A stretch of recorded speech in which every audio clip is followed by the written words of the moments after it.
Mhm. Good evening, everyone. Thank you all for joining us again. I am Calvin Harris, Assistant Director of Student Activities here at Hampton University, moderating this blueprint. What we are doing this week is building a successful HO experience for our parents as well as our students, most importantly.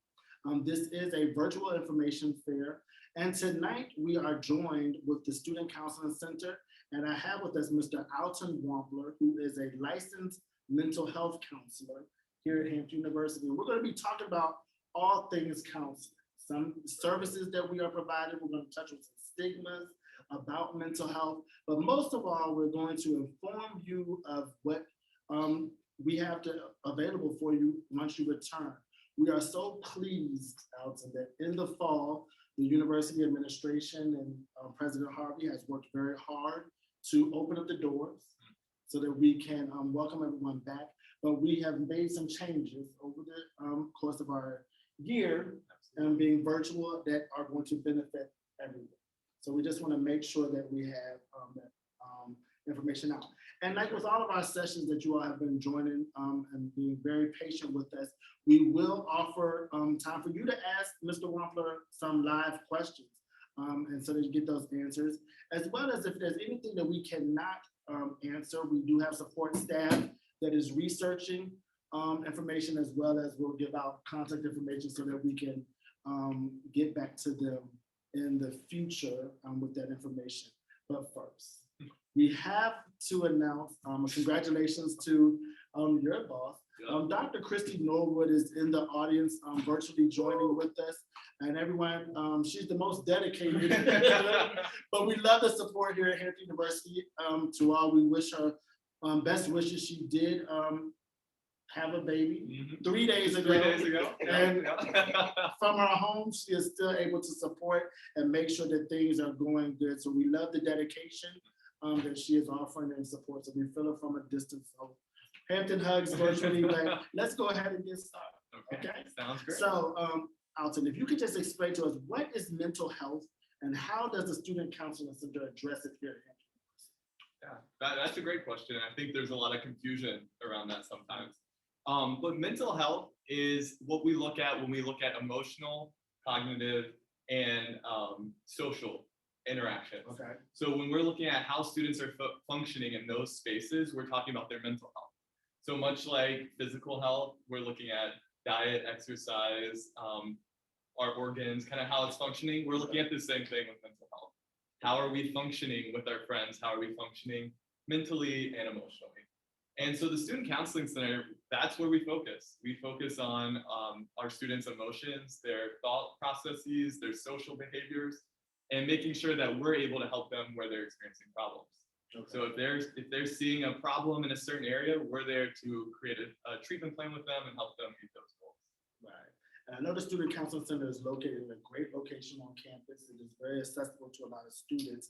And everybody will get a campus tour when they return, whether it be summer as well as the fall. But can you talk about how do you go about making an appointment? Like do a website, telephone, how does that? Absolutely. So we do our appointments over the phone. So if you call our office, our number is 757-727-5617. That's our extension. So you call our office and we will set you up with one of our therapists. So right now we have 3 full-time therapists and then our director, Dr. Christy Norwood. And so we are all dedicated to seeing students and we'll schedule them with one of our providers. And hopefully the goal is to get them in within 2 to 3 days of calling. Sometimes during the middle of the semester, we have a little longer wait time, but the goal is to get students in as soon as possible. All right. So now we talked about the 3 components that you are focused on. So what other services that are offered? Yeah, great question. So the way that we help students with their mental health and in these spaces is the number one is through individual therapy. So that's what we offer with our providers that I just mentioned. The second service that we offer is group counseling. So we offer groups on a variety of issues where students can log in virtually, meet with a provider and their peers and talk about what they're experiencing, talk through some of the symptoms they're noticing, and we find that the groups actually provide more community support because they have peers that are going through similar things with them. And then finally, we do outreach events in the Student Counseling Center. So we will connect with clubs on campus, with the health center on campus, and do events to help raise awareness for mental health. Yeah, I do remember you all used to do the meditation room. Yep. During finals week, we did like a meditation room. We offered free massages. So yeah, we try to make it as accessible to students as possible. Okay. All right. So, and I know right now social media is very big. Okay. A lot of our students here are so hype and on social media all the time, and you can sometimes have a negative influence, and we have a lot of stigmas, even culturally, in our own private communities, no matter the race. So there are some stigmas to what mental health looks like and what it, some of the downsides kind of deter people from it. Yeah. I am somebody who has personally gone through grief counseling last year for a little bit, but prior to it, you know, I wasn't not really wanting to participate. Can you talk about what counseling and therapy looks like? What is it today, or what can they expect? Absolutely, I think that's a great question because there's so many misconceptions out there. But the stigma exists that counseling is for crazy people, right? That's what we hear all the time.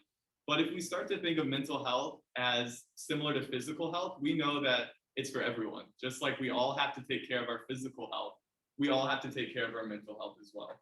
So what counseling would really look like in the individual setting is sitting down with one of our counselors, explaining what's going on, what they're experiencing, and the counselor helping them come up with goals of what they want to see change.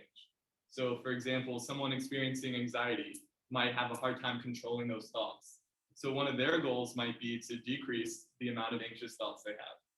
And as a professional, we then are able to use some of the skills that we have, some of our training to help them navigate that, help them find ways to overcome those thoughts, to decrease those thoughts. And we will create a treatment plan with them that will give them step-by-step of kind of where we're heading on that counseling journey. Okay. So a lot of the students always question whenever they go through counseling or use any of our resources here, will you tell the information like to their parents or disclose it to professors and stuff like that? That's a great question. So counseling is completely confidential because our students, if they are 18 and over, they're adults. So all of that information is confidential. It's not tied to their transcripts in any way or any of their public records. It's a fully confidential. The only exceptions to that are if there is danger to themselves or to others or current child abuse happening. As professionals in our field, we do have to make sure that we're taking the appropriate steps to keep everyone safe, to make sure no one's harmed. But outside of that, everything stays within our office and within that relationship. And the goal is to create an environment where the person feels safe. And if they're worried their information might be all everywhere, they're not going to feel very safe in that. So our goal is to make sure students feel safe to share and be open. Okay. So all week long, we've had a lot of parents come in. We love the Hampton parents, okay? Because sometimes with the students here, like even in my field of student activities, I interact with students one way, you interact with them one way. Absolutely. So we don't really see a lot of signs. But what do we have for the parents? If a parent sees something in their child that might need services, what can the parent do? Absolutely, that is a great question. So parents can call our office. If they're seeing something or hearing something, you can call our office and let us know, and we will reach out to your student to see if they're interested in services. So one of the things with our services are they have to be voluntary, so students opt in to receiving individual therapy. But if parents are seeing something and are concerned, we will gladly reach out to them. We will let them know about what we offer and encourage them to check us out if they want to take advantage of it. So we encourage parents to give us a call because, like you said, they're seeing things that we might not be seeing as they interact with them daily. Okay. And I know you already touched on the groups, the outreach events, and the YouTube channels. Are there any other ways that a student can learn about the Counseling Center if they aren't ready to go through counseling but want to prioritize their health issues or mental health? Mental health, yeah. So probably our Instagram account, HU Student Counseling, for anyone out there who wants to follow us. Follow. Yes, follow. please Say it do. again. Yes, HU Student Counseling. We post information on there about our events that we're holding, our outreach events, but also just general mental health encouragement. So we'll constantly be updating that. And you mentioned our YouTube channel. It's called Pirate Wellness is the YouTube channel. So we work with the health center on that channel, and we post videos to that. So we will post videos about meditation, about different calming techniques, also about events that are coming up. So that's a great way to be working on mental health. Even if you're not ready to come to counseling, or you feel like, I don't need that right now, but I want to invest in my mental health. Okay. All right. And then lastly, before we move on, Okay. let's talk about the therapy assistance online program service. Yeah, absolutely. Application. Yeah, it's a service, I guess. Yeah, so that is the way that we see students virtually. So they sign up for therapy assistance online, and then they're able to log in with their provider virtually and meet with us. But it also has a lot of tools that are great for meditation, mindfulness, videos that are educational as well. So they have different modules for topics. So students can use that if, for example, they might not want to come to therapy, but they want to watch some of those videos on what is depression, what is anxiety, and that can help educate them a little bit on maybe what they're experiencing and help them understand what they're experiencing. Okay. And then one thing we always like to use is their peers. Yeah. A lot of times students interact with each other, better than what we are. I know we've had some situations on campus that we have to kind of let the students use. So for that student that is not needing the services but wants to contribute to your department and your movement, what type of services do you offer for a student organization? Absolutely. So our student organization is the peer counselors. Sorry, I'm getting confused with peer helpers, which is our summer organization. So the peer counselors is our during the year, and they partner with us. They help us with a lot of the outreach events, and they lead their own outreach events. So during their peer counselor week, they will have an event every night on different topics about relationships, healthy relationships, on substance abuse. So making sure that they're really a presence on this community. So yeah, they're a great resource. And if students want to interact with them, they can go to them for just someone to talk to, or they can also join the group if they're wanting to kind of be part of our mission. Okay. Yeah. That's great. All right. That's a lot. That's yeah. So we understand it is very important, everyone. We think that nowadays mental health is something that everybody needs to examine and look at, and with the wholeness of being well-rounded in their daily actions. So now we want to hear from you. We do see a couple of hands. Here's your opportunity to ask Mr. Wampler any type of question that you wish to have about the services that we offer here at Hampton University. So let's get started. The first person I see is Jay Scott. You're back. Yes, I'm back. I know the gentleman talked about in regards to mental health in regards to individual. I was thinking about in regards to, and I know he mentioned one of the points in regards to social health as well. And a lot of the students, like my daughter, for instance, had her own room. Now she's going from living in her own room to sharing a room. Do you offer, or does the campus offer some type of, like, to the dorm rooms or whatever, in regards to like conflict resolution? Because now a lot of students are going from maybe being the only child or just having their own room and not sharing. So how to be able to work through problems with your roommate or floor mates and stuff of that nature. Is that something that's available, that's offered to like the incoming freshmen or whatever? Yes. So a little bit of background to myself. When I joined Hampton University, I was a member of the Residence Life and Housing. I was a residence hall director. All residence hall directors, residence assistants, as well as graduate assistants, we do go through conflict resolution and conflict management training during the summer before we open up the doors to the residence halls. But there are a lot of building sessions that the RAs do on their floor, making sure that roommates are talking, are communicating. We have a lot of programming that is like learning centers that are inside of the residence halls. So those things can be mitigated very early. If for any reason, we always have an open door policy. If there is a situation that comes up, I would always advise them to go to the RA or the graduate assistant And if it is not resolved to their liking or your liking, there's always a residence hall director that can step in and mediate those type of situations. I would always advise the student to never let it overflow. That if it's something that's happening, let's talk it out, find a resolution and go on. But yes, ma'am, we do go through conflict training, empathy and sympathy training here at University of South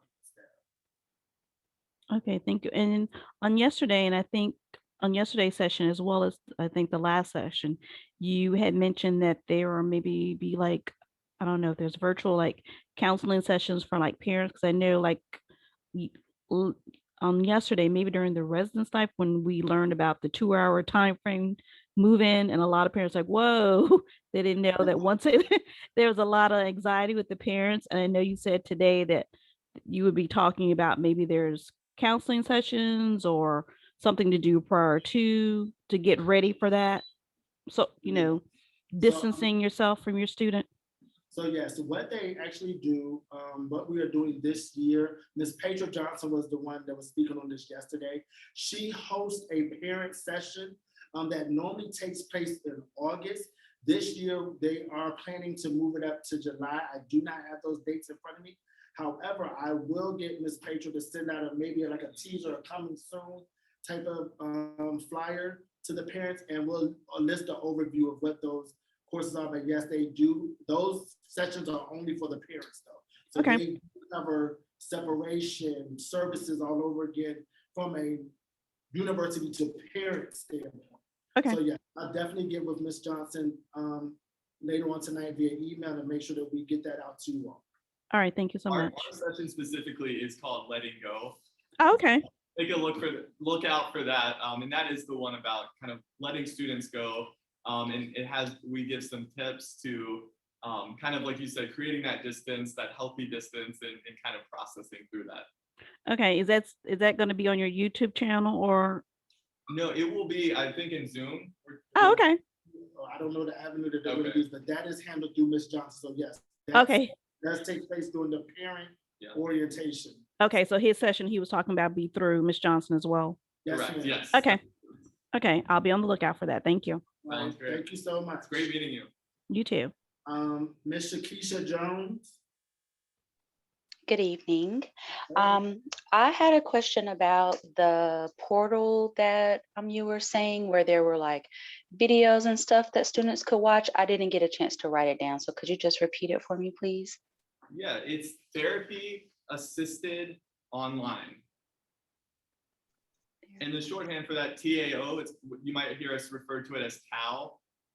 But that's the portal where students will sign up when they come to our office to set up an appointment. Okay, thank you. Ms. Martin.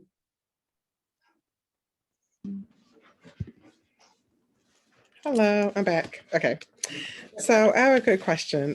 So in my friend circle, a lot of us are talking about how to do like these documents where we can have some sort of like power of attorney regarding like healthcare. Like a lot of states require that now because they are 18, and I love my son, but that's a leap, right? So it's going to take some time for them to be able to like, really manage their like healthcare on their own. But there's one, someone talked about getting like a mental health care power of attorney. So if we were to secure that, that just will allow us to be a part of the process or help make any decisions or whatever, and not be kind of like blocked because legally, they're 18. What do we do with those documents once we get them? Like, do we keep them on file? Do we keep them so like we can show that we do have like in this instance mental health care power of attorney?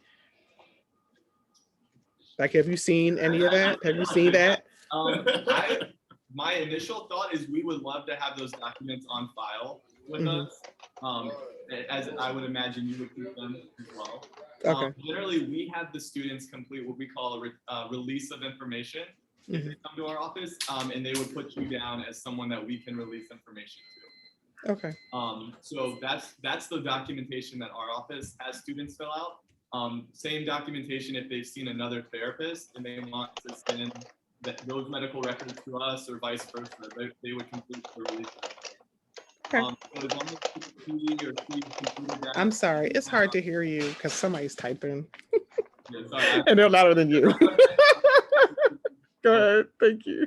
but yeah, so as long as we have that on file from him or her, then we would be able to communicate with you. Okay. All right. Thank you. Yeah, absolutely. Are there any more questions?